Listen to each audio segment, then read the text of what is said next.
What's going on, Warpugs?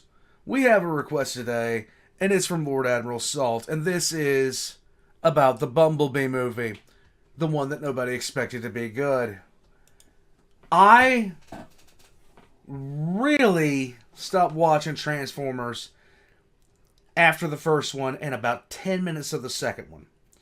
Because after the first movie, the first movie was, I liked it. I was okay with it. They got the guy that played the voice of Optimus Prime, all the other kind of stuff. I'm great with that. But just like the Fast and the Furious, there gets to a point where you need to stop making these stop making these movies. Just stop it. Please, for the love of God. I don't need to see another trailer. I don't need to see another script. I don't need to see anything else about this series of movies because I'm done with it. I don't need any more of it. It's time to stop. It's time to put it down. But they can't help it.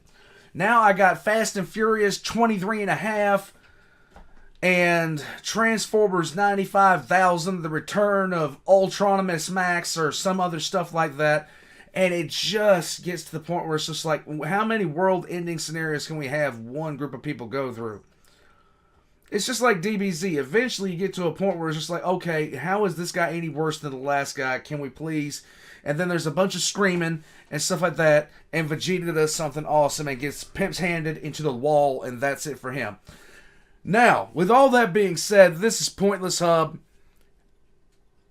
It's a Transformers movie. Let's get into it. All the links for Pointless Hub are going to be in the description down below. Please like and subscribe. Leave a comment down below. Check out the new merch in the store down below. And suffer with me. Because I already know he suffered for us. Pointless Hub. Cat, will you stop? And this cat is getting fat. Fat cat. Fat cat.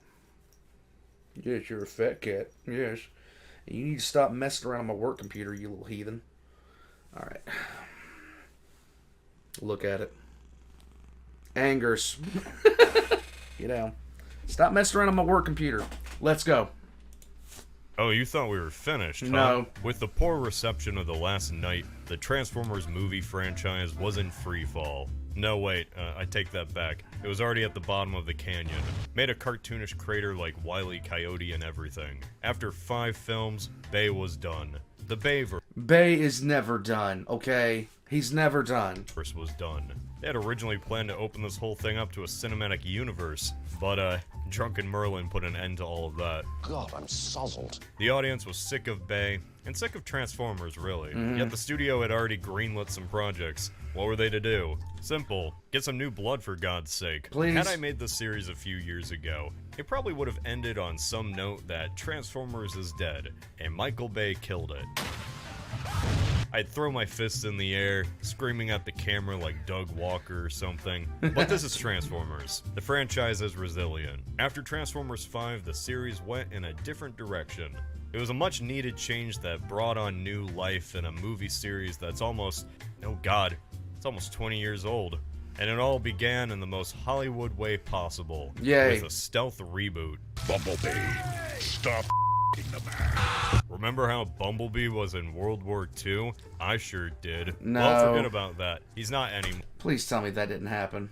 It never happened. He actually landed Thank in you, the Jonathan Bay Area Franks. in the 1980s. A Bumblebee prequel was in the works for some time. The same time as Last Night, actually. And remarkably enough, it was pretty unfazed by the absolute shit show going on with the Bayverse. Its original idea was close to the final product, which, if you've seen it, seems absolutely bonkers. Really, the notion of a Bumblebee prequel in general kind of sounds bonkers. Not in a good way. Like, this is a really bad idea way. Who cares what Bumblebee was doing before Transformers 1? Right. No Sam Witwicky? No Shia LaBeouf? Just say Christ is Lord. Count me out. They had such a great dynamic. I think Sam interacts with Optimus more than his car buddy. Either way, it's still a dumb idea. It could never work. Oh, damn. It worked. It was a movie that should not exist, but I'm glad that it does. You can always tell when a movie has people behind it with a passionate vision. and it's even better when they execute that vision very well. It has a few bumps in the road, I'll get to that. Of course. But man, I'm shocked this wasn't supposed to be a reboot in the first place, because the very way people interact in this movie... Oh, wait a minute. Wait a minute. I did see this. I actually did see this. Because the Hospitaller forced it upon me. Is completely alien to the Bayverse. Oh, like, God. they're not screaming at each other or being fucking weirdos, which, hey, let's get this out of the way Leaving it. first. No Michael Bay. Bumblebee was directed by Travis Knight. I guess you could say that a knight killed Transformers and a knight brought it back. Oh. No, not the fake.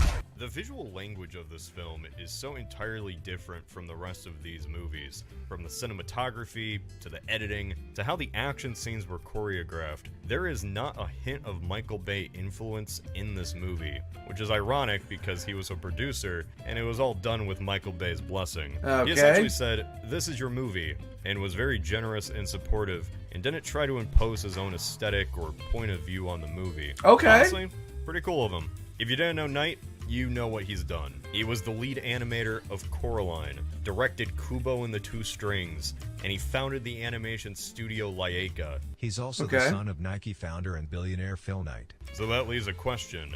Why is he doing a live action movie? Why Transformers? And the only answer I've been able to find is that he loves Transformers. So much so, in fact, it was his idea to do something drastic with the Transformer designs themselves. Okay. He basically went up to the studio and asked, "Hey, why don't we make them look like Gen 1? And the studio went, "Wait, what?"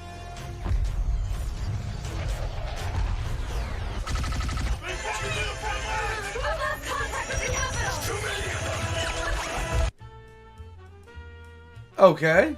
For a decade, the bots had been a mix of jagged edges Yeah. and random polygons. The Decepticons were gray monsters, and the Autobots had horrifyingly humanoid faces. Yes. Oh god. So the prequel just didn't do that. They took the simple blocky designs of the 80s run and just translated it into CGI. And it works. It works so well. A little too well.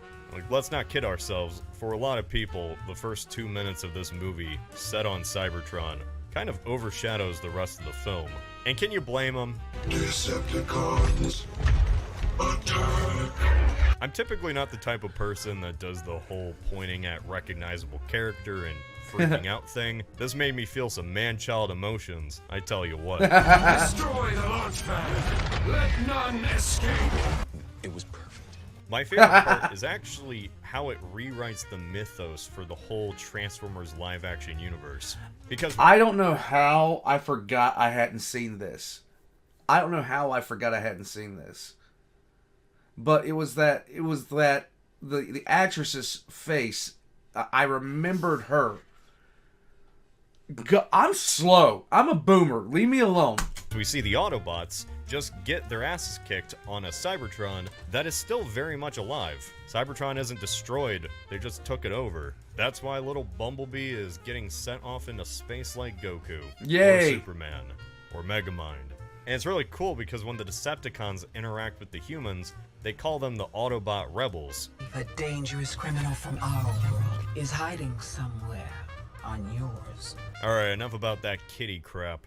It's now time for us real men to be in control. Yay. We're gonna sit down and watch the rest of this wholesome movie about a teenage girl and her robot. And you're gonna like it. Yay. Travis Knight, Travis Knight, Travis Knight. Yeah, he directed it. Cool. But he didn't come up with the story. He didn't write the script. No, that credit goes to writer Christina Hodson. She went for a smaller story revolving around a concept as old as time itself. A boy and his wacky out-of-water friend. Or in this case, a girl. E.T., Short Circuit, Iron Giant, Jack... I miss the old short circuits. Like, they were some of my favorite movies when I was really little. Frost. F***ing Mac and Me. It's a trope that's Mac used a and Me, lot. yeah. But hey, it works. That's honestly the best way I can describe this movie. It works. Bumblebee is a very enjoyable mashup of a bunch of ideas you've seen 1,000 times over, but done in a heartfelt and creative way. It's like 80% Iron Giant, 90% Iron Giant.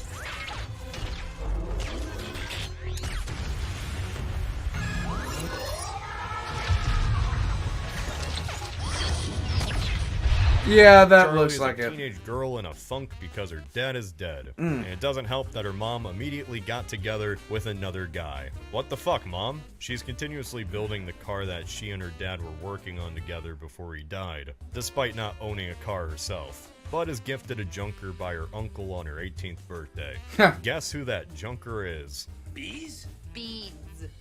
Beads? The whole movie is just the relationship between Charlie and the big yellow guy. It's a very good dynamic. Dare I say, a better dynamic than what Sam had with Bumblebee. I'm about to have a nervous breakdown. Just go in the garage quietly, please. Which, hey, that makes sense. I'll say it it, was yeah. just Sam's introduction to a greater conflict and a cast of characters. But in this movie, Bumblebee has an entirely different relationship with this girl. He's there to kind of bring purpose into her life, to push her past her grief, because nothing makes you stop worrying about your own troubles than taking care of something else, because it's so damn stupid. He gets in wacky situations, because he's dumb. Bumblebee had a voice, Sorry, I'm late. Hit a little traffic. but upon reaching Earth, he was tracked down immediately by a Decepticon and had his voice box ripped out. I guess when that happened, he lost his memories too, and his IQ dropped by 200 points, turning this Ouch. adept Autobot soldier into an innocent and well-meaning dumb robot friend. Like a big E.T.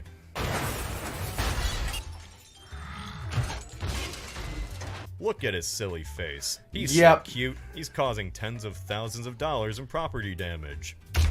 Charlie has to keep this robot from being discovered by both John Cena and her mom. As little does she know, her new robot friend is being tracked by 2 Decepticons and Sector 7. Yay.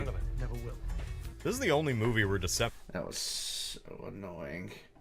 You're introducing yourself to somebody as Sector 7 and then telling them they will never hear of you. You're telling them this! Decepticons actually deceive anybody, and it's the government. Even after telling them they're called Decepticons, They call themselves Decepticons. That doesn't set off any red flags? there are only 2 Decepticons in the entire film. Blitzwing doesn't really count. He lasts a total of 30 seconds. And for what we get, it's worth it. Dare I say these 2 are my favorite villains in the whole live-action series. Yeah, even more than Megatron. Sacrilege, I know. You don't need an endless army of nameless gray Decepticons here. Just 2 bickering back-and-forth lugnuts will be enough. It works if you don't overcomplicate it. Keep it simple. Don't do anything really stupid. Eventually, because Bumblebee is an idiot, he gives away his location to the feds, and they track him down and execute him since he's too stupid to be useful anymore. That's right, Bumblebee dies in the Bumblebee movie. It's just like Black Widow all over again. Yay. Except here, Bumblebee actually comes back to life. Sorry, Natasha. It's all thanks to the power of love or something. It's that type of movie. Yep. In the end, you know how things go. The Decepticons try to get a signal out to bring their army to Earth. Bumblebee has to stop them. He kills the blue one with some chains. He kills the red one with a fucking boat. And the final fight is just a robot-on-robot slugfest. Look at him go. Bumblebee is small, but he doesn't let that stop him in a fight. Like a true short king, he finds a way. I guess it doesn't matter. Seeing that and seeing that, you know he spent hours looking for that clip. How cool of a Decepticon you are. Even if you have 3 transformations and can turn into 80s muscle cars, you can still get crushed by a big boat. Life's just funny like that. So there you go. Boat. Bumblebee. I'm gonna be honest. The longer I spent editing this review, the less praise I really had to give. When I first saw Bumblebee, I thought it was a breath of fresh air, especially compared to, well, you know. I'm an inventor. Yet as time went on, with each revisit, the cracks start to show. So, let's talk about the bad stuff. Let's go. Bumblebee is a good movie. It's cute, it has heart, and it has a decent arc around grief. But it borrows so much from other things. For one, references. Fucking 80s nostalgia. Is that really? Are you kidding me?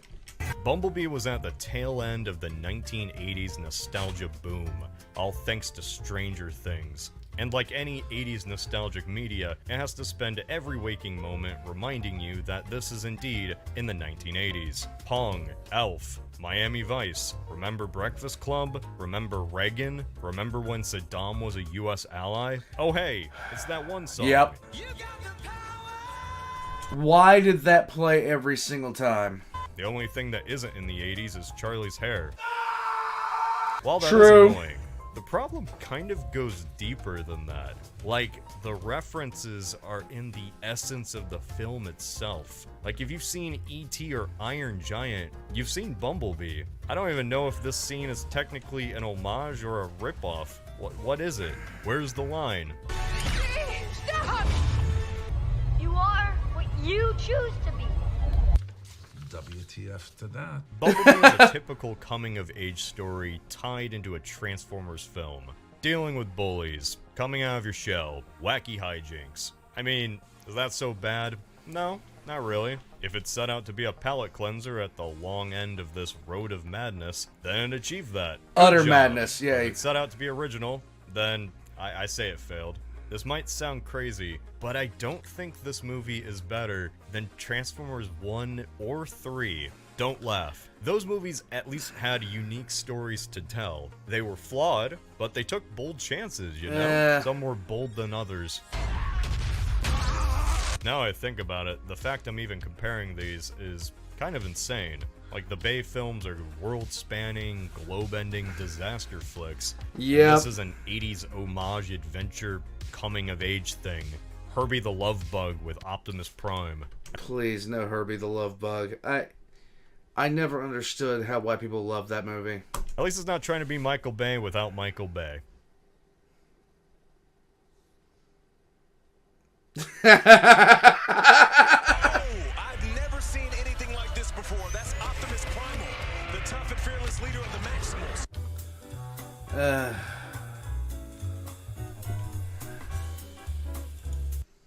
The Rise of Mr. Beast. Oh, God. Like I said, sometimes you have a good franchise. Sometimes you just need to let it go. Okay? Sometimes you just have to give up the ghost when it comes to a franchise because you've done too many of them and it's time to just walk away from the whole topic of it. Otherwise, you wind up causing people like me to lose their minds. If I ever had one to begin with. Warpugs, there has been very few series that I think should have gone past, like, even a sequel. What is that noise?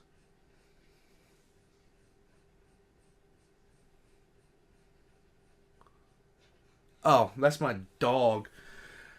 Oh, God, I didn't know what that was for a second there. I'm an idiot. Sorry for the dead time. Anyhow, there's very few things that I just think should go on beyond a sequel. Like, look at Ghostbusters, okay? Ghostbusters 1, Ghostbusters 2. Left it alone. Didn't try to start any, like, real weird thing. And the only other Ghostbusters that we got was utter disappointments, except a lot of people didn't like the Ghostbusters involving the kids, where, they had the actor show up as a ghost to fight the end monster. I really enjoyed that one. Warpugs. I hope you enjoyed spending some time with me today. Leave a like, comment, subscribe, and I'll catch you on the next one. Later, guys.